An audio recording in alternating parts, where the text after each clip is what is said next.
Well, that's unfortunate.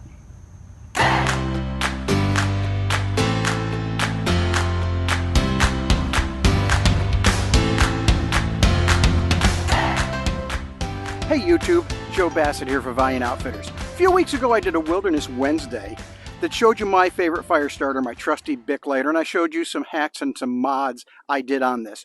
Well, sometimes things happen like it drops into some water, and you might think that renders your Bic lighter unusable, but there are some tips to get it back up and running again.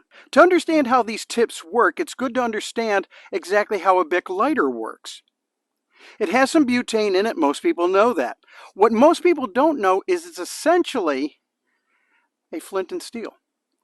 This ring that you spin up here, that's got the steel in it, and then there's actually a flint rod that's inside of it that's spring-loaded that presses up against that, so that when you scrape it, it's creating spark just like you would for a flint and steel. And then of course you hold the tab down and that brings up the butane for the fuel of your fire. Now you saw I just mishandled it and I dropped it in some water. So it's not going to start right now because it's got all kinds of water in it. We're going to find out how to take that water out and get this working for us again.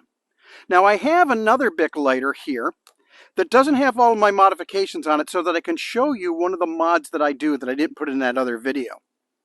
There's a child safety device on it, and you can see the silver tab that's right up here.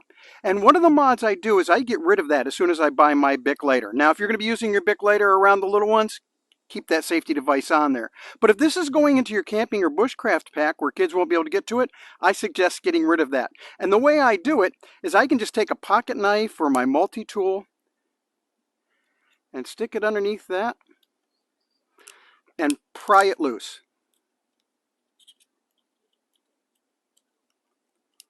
This thing just traps water, so we can get rid of it.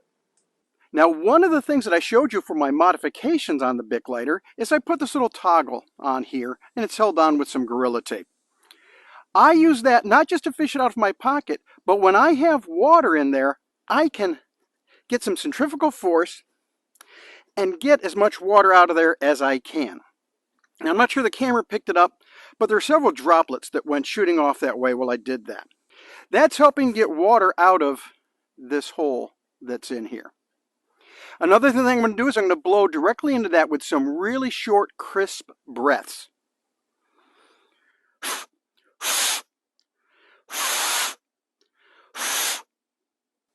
Next thing I'm going to do is I'm going to spin that steel wheel that is rubbing against the flint rod in there. And I'm going to do it really good spins there. Be very aggressive with it. I'm going to come the other direction.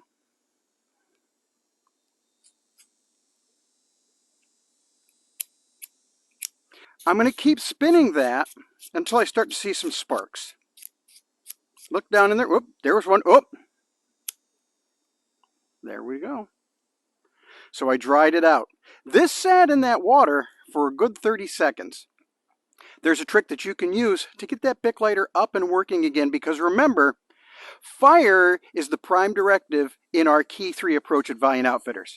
Hey, if you enjoyed this video, please hit that like button and subscribe and hit notifications so you see every time I come out with a new video. This is Joe Bassett for Valiant Outfitters. We'll see you back again for another Wilderness Wednesday.